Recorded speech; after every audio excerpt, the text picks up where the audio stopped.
Alrighty, so today we're going to talk about the last team that did not make it to the playoffs in the moving forward series, and that, of course, is CF Montreal.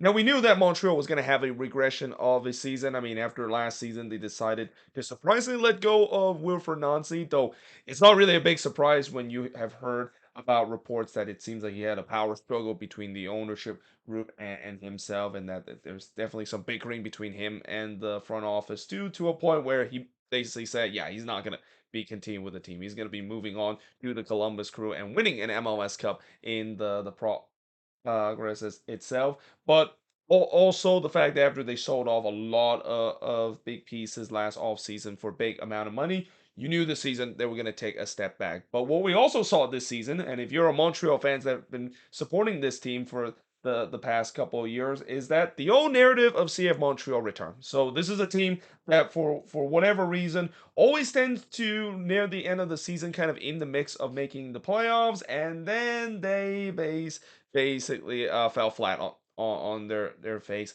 and end up just missing out on the playoffs. And it happened again this year with a 12-5 and 17 record, finished with 41 points.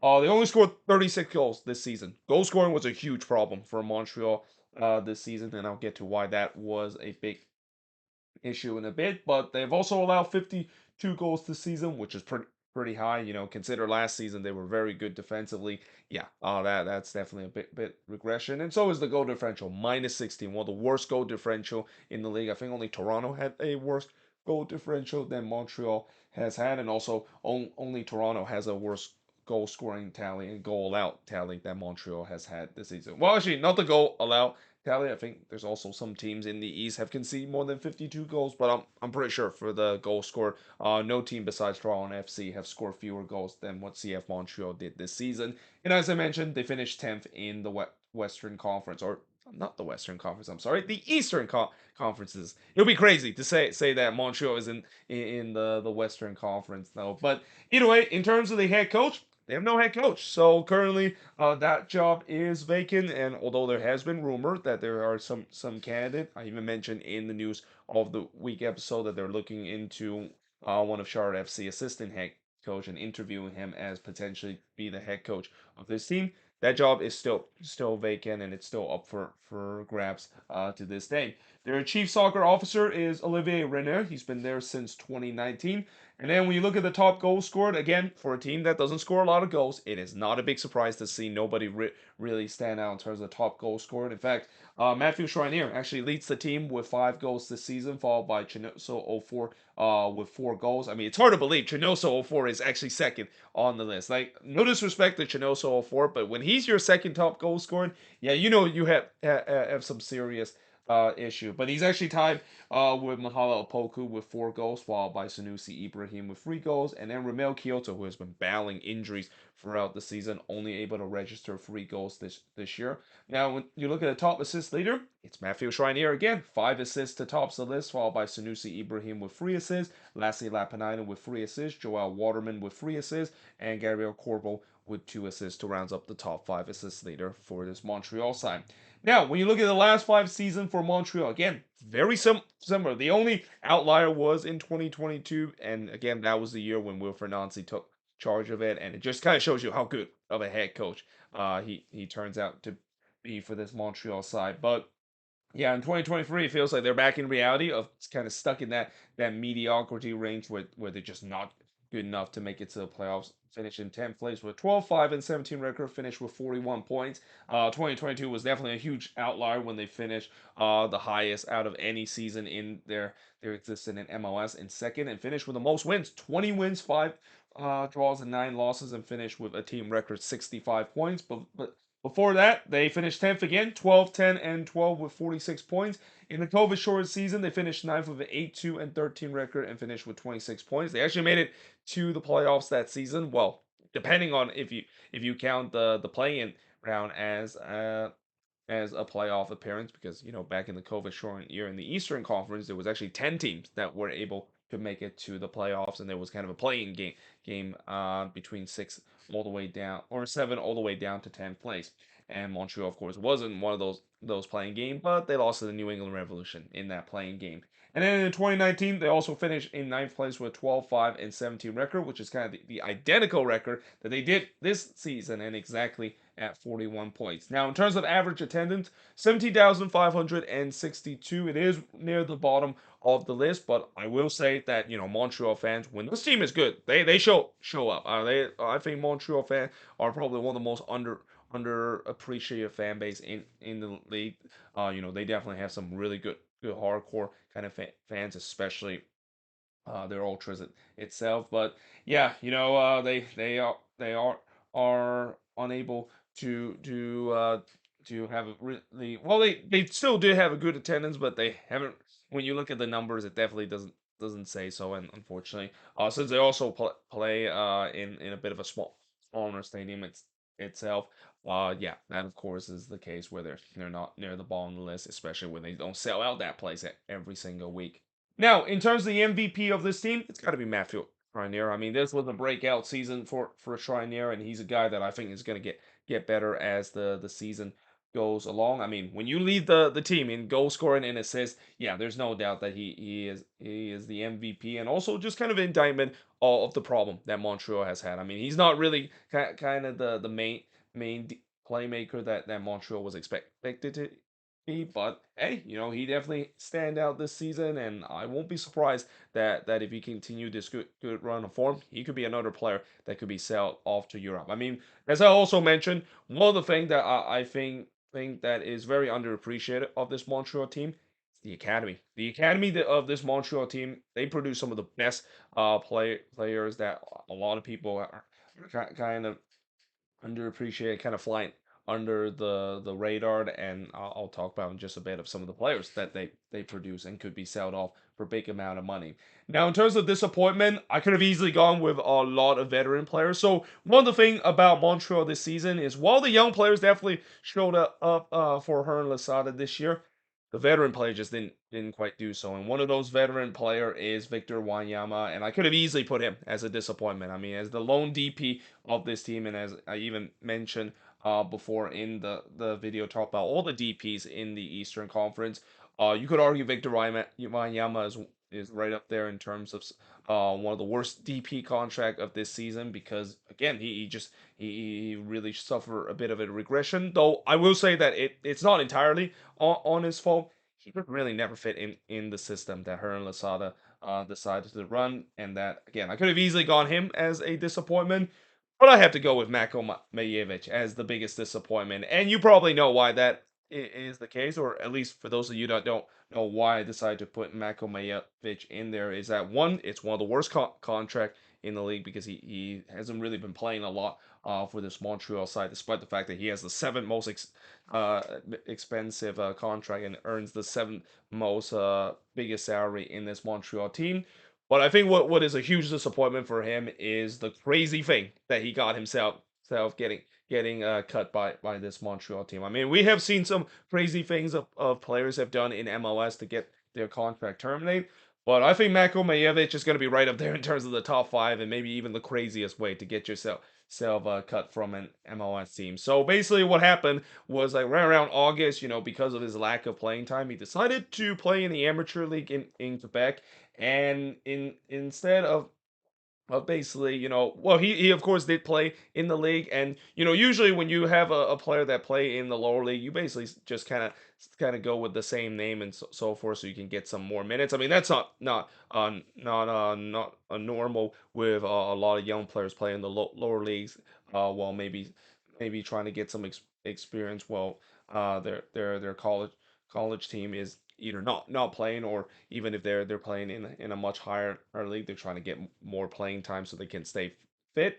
Well, Mako Majevic did decide to do that, but what the crazy thing that he did was he decided to use a fake name for that. And honestly, I don't know why he decided to do that. I guess maybe it's kind of there's a rule in MLS where if you decided to play for an MLS team, yeah, you can't really play for an amateur team even if you're um, even if you're not getting minutes. So he decided to play under a fake name, and he got found out. So, and the way that he got found out was probably one of the wildest way to do. So he decided to punch a player during one of the game, and that's when he basically got found out. And no surprise that Montreal decided to cut ties with him immediately. And again, that is probably the weirdest and the wildest way for you to get cut for an MLS team. And again, Mayevic, even without that fiasco, he's one of those players that really didn't quite young players that you thought that he has some potential to do well, but he's just never able to show up, and because of that get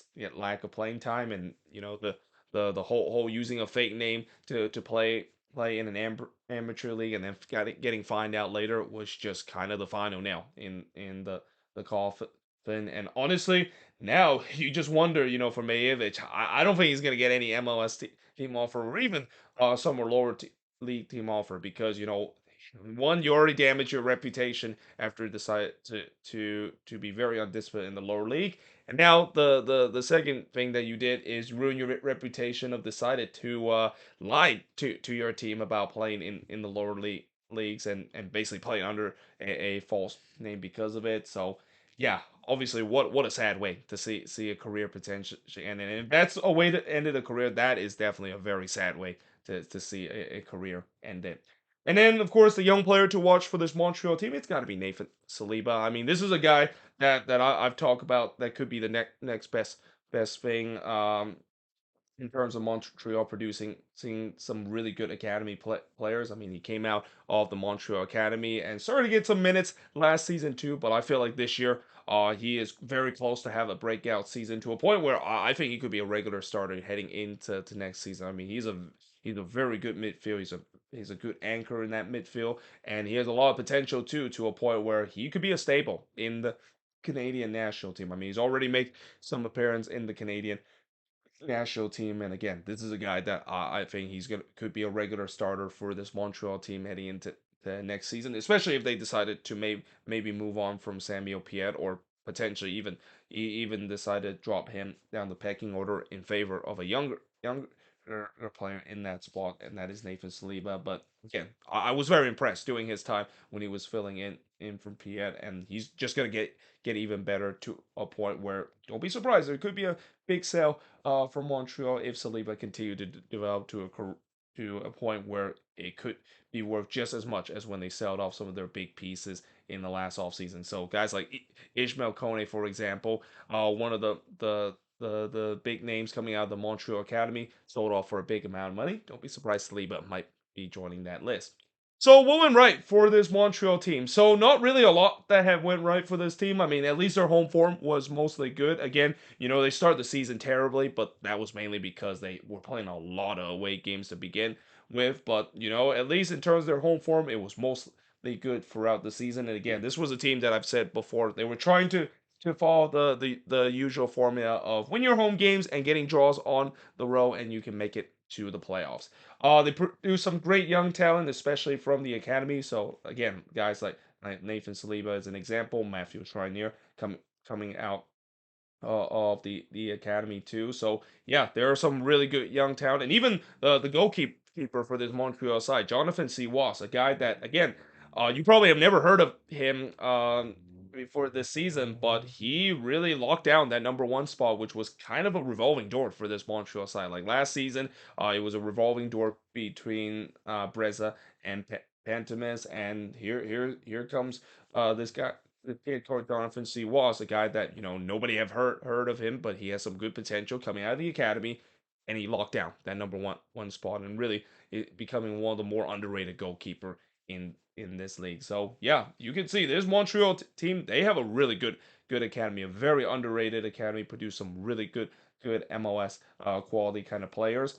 And then most players they bought during the season turns out to be a hit. So got guys like Mahalo Poku, even though he kind of had a bit of a downturn late in the season, turns out to do well. Aaron Herrera had a really good season for Montreal, and I was a little surprised they decided to sell him off to DC in the off season, but they did get at least some compensation in terms of that that signing, and even George Campbell too. Really stable there in the back line. Though I will say that in George Campbell case, I was kind of surprised that for Montreal when they decided to sell Kamal Miller to Miami, that was kind of a little bit of a surprising move. Consider Miller, even though he didn't really had a good start to the season with Montreal, he still was a pivotal part of why Montreal was so good in the defense last season. And while George Campbell had a good year or two, I think it was kind of still a bit of a mistake for them to decide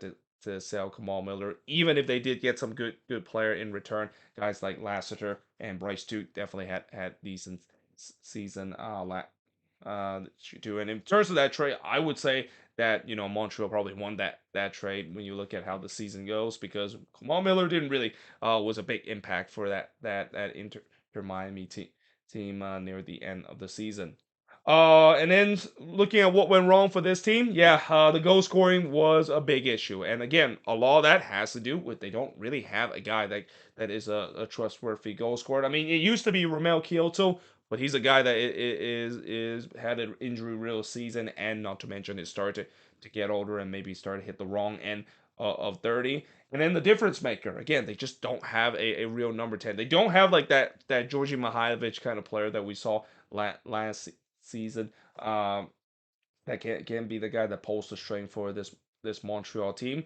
The League Cup disappointment. So what was so disappointing about the League Cup is that not only Montreal finished dead last in their group, but after what we saw in the beginning in that game against Pumas, they should not be finished dead last in the standings. Like that was a game where they were up 2-0 in that game, and they actually end up winning the PK shot in the end, but they blew a 2-0 lead late in the game, and they should have got maximum point out of that. And that turns out to be a huge blow for them, because the very next game against DC, they lay an egg in that game. And this was not a good DC team that they were facing. So yeah, I feel like if you look at all the team that finished bottom of the standings, it's quite surprising that Montreal actually did, because I didn't think they played bad in the League Cup, but just the result definitely did not show. And I think that DC game was probably the most disappointing one. I mean, yes, the Pumas game was disappointing with them missing out on an extra point if they didn't blow a 2-0 lead. But that DC game where they just fell flat in their face and looked flat throughout the game,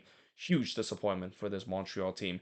And then, of course, the narrative return with another late season downfall. That is kind of how it's been. If you have following Montreal for the past couple of years, they always tends to have this collapse near the late in the season where it looks like they're on track of potentially making the playoffs, and then there's some crucial games and kind of the 6 pointers there for them to make it to the playoffs, and they do not come through in those 6 pointer. And it kind of sucks that is the case, and I feel bad for Montreal fans to have to suffer through this, because it's kind of like an endless cycle of, well, yeah, we know that our team is good near the end, but how good are they going to be at the end of the season? Where is when the shoe is going to drop? And more times or not, the shoe always drop around September, and it happened again. The shoe dropped in September, and they basically finished the season between September and October with just 2 wins, and basically sink their chances of making the playoffs.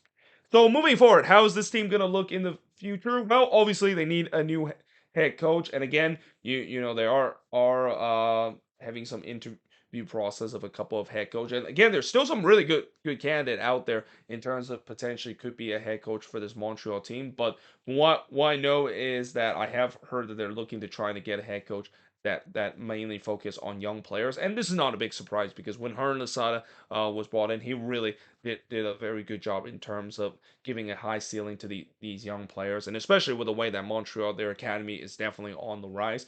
Not a big surprise to see them decide to go for a head coach that maybe will focus more on playing young players, and give them a ceiling to succeed in this team. And then again, continue to lean heavily on the academy. They have some really good players coming out of the academy, and I won't be surprised that there's going to be a couple more that comes out of that academy as well. And then lastly, I think the biggest thing they need some attacking power, and they do have some DP spot to play with it. They have two or three DP spot. Now, obviously, I know they could also decided to go with an intra league kind of signing. They have done some intra-league signing in the past before, and have basically spent a lot on in recent intra-league signing. I mean, it all started when they decided to get Georgi Mihailovic a couple of years ago from the Chicago Fire from $1 million general allocation money, which was a pretty big gamble at that point. But look what happened to Georgi Mihailovic during his time with Montreal. He really flourished to a point where they were able to sell him off for a huge amount of money, and it feels like they have started had that reputation of getting guys from other teams and develop them to a point where they can have a high ceiling and a high sales value in the future. So don't be surprised they might look into that. But I do think that realistically, if they really want to improve their attack, they need to of course spend those DP spot and basically use them wisely in terms of improve this attack. Because if they are able to do so, I think this Montreal team can do well heading into the next season. If not, I don't think this team is going to do well. I think this team could be something similar to what we see with FC Dallas and the New York Red Bulls, where when you basically lean heavily on the academy, while it's good to basically produce some young players, you still need to have some veteran present and some difference maker on your team to really get yourself to be a legit playoff contender in the Eastern Conference. And without that, Montreal is not going to go anywhere. They're just going to stuck in the same place that they've been in for the past couple of years. Besides what happened in 2020, a team that just doesn't have enough to make it to the playoffs and falter right at the end. But there you have it. That is pretty much it in terms of me looking at Montreal in terms of their season and in this moving forward series. As always, let me know in the comments below if you're a Montreal fans. What do you think went right, went wrong, and most importantly, moving forward, how do you think this team is going to look in the next season? But till then, hope you guys enjoyed this video. If you do, make sure you guys do like, smash the subscribe button, and yeah, I of course will see you guys next time.